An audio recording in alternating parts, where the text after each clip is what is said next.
সিলেটে দেশের প্রথম ডিজিটাল কেবল নেটওয়ার্ক সিস্টেমে শুভ উদ্বোধন করলেন অর্থমন্ত্রী। ডিজিটাল রূপান্তরণের ঘোষণা দিচ্ছি।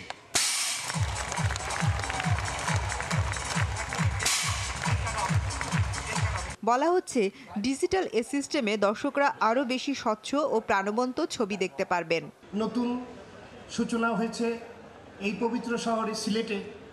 আজকে সিলেট কেবল সিস্টেম যে সূচনা করলো ডিজিটালি, আজকে সেটা যেন উদাহরণ হিসাবে বাংলাদেশের প্রতিটা জেলা, বাংলাদেশের প্রতিটা কেবল সিস্টেম যেন ডিজিটালি চলে আসে, তাহলে পারে বাংলাদেশের দর্শকরা পরিষ্কার ছবি দেখতে পারবে এবং যে ডিজিটাল বাংলাদেশের স্বপ্ন আমরা দেখেছি সেটা বাস্তবায়িত হবে।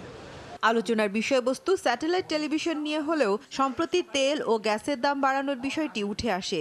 ক্ষোভ জানান অতিথিরা। তাদের যে কোনো নীতিকেই আমরা সাপোর্ট করব বা যে কোনো পরিবর্তনকে আমরা সমর্থন, কিন্তু এককভাবে সরকার সিদ্ধান্ত নিচ্ছে যে যাতে ব্যবসায়ীদের কোনো সমর্থন নেই। যেখানে গ্যাস এক্সিস্টিং ফ্যাক্টরিতে নিশ্চিত করতে পারছে না, সেখানে যদি আবার গ্যাসের দাম বাড়িয়ে দেওয়া হয় তাহলে এটা মরার উপরে খড়াগা হবে। অর্থমন্ত্রী বললেন, সম্মিলিত প্রচেষ্টা ছাড়া কোনো উন্নয়ন সম্ভব নয়। প্রযুক্তির ব্যবহার এই প্রচেষ্টাকে আরও সহজ করে দেয়।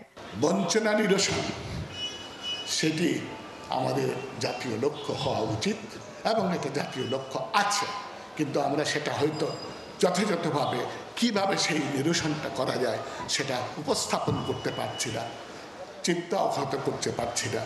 এই ব্যাপারে আমাদের শিখতে হবে, এগিয়ে যেতে হবে এবং তার সঙ্গে সঙ্গে শিখতে হবে। অনুষ্ঠানে আরটিভির প্রধান নির্বাহী কর্মকর্তা সৈয়দ আশিক রহমান সহ স্যাটেলাইট চ্যানেলগুলোর প্রতিনিধিদের হাতে ক্রেস্ট তুলে দেওয়া হয়।